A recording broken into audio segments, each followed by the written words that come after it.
had a great conversation about Mr. 600 days of being mandatory. Yeah. He messed it up, but then I got confused because it's UConn, he fell. Vada, he passed. Is there any suspicion of your Well, I'm hearing that Vada do the random tests anyway, so I'm hearing that they test was way earlier before this UConn testing. So that really don't count. And then Vada wasn't the one that was involved in this. It was Yukata. So at the end of the day, Vada really don't matter.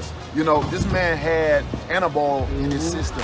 I don't care who tests him. When you come up with something in your system, it's in your system. How did it get there? For one, and for two, he's a second-time offender. So we can't really trust him because this is his second time doing it. So you really got to take that with a grain of salt. They want to shine some light on that Vada came clean. Yeah, of course. Okay, so what? What about how the anabol got there? What about the other tests that were going? So nobody's buying that. I think they're stalling. We need to come out with the truth. What do you think about Eddie Hearn making an excuse for Dillian Whyte and then throwing typical Eddie Hearn? You know what I mean? He'll criticize one fighter in Gerald Miller, saying how disgusting that was and whatever.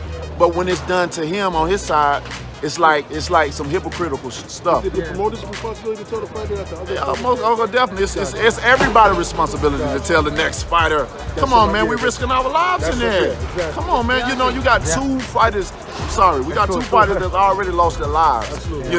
And for them to do that, not to let Oscar know, Grievous to know that they found just a little bit smaller anabolic. But you know what anabolic does? Yeah.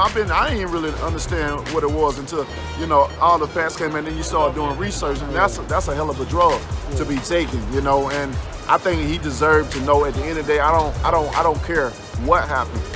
When you find a little trace like that, that little trace can be the factor. It could be the X factor up in a fight, and they was wrong for that. Deontay, the boxing community wanted to see justice be served. Let's say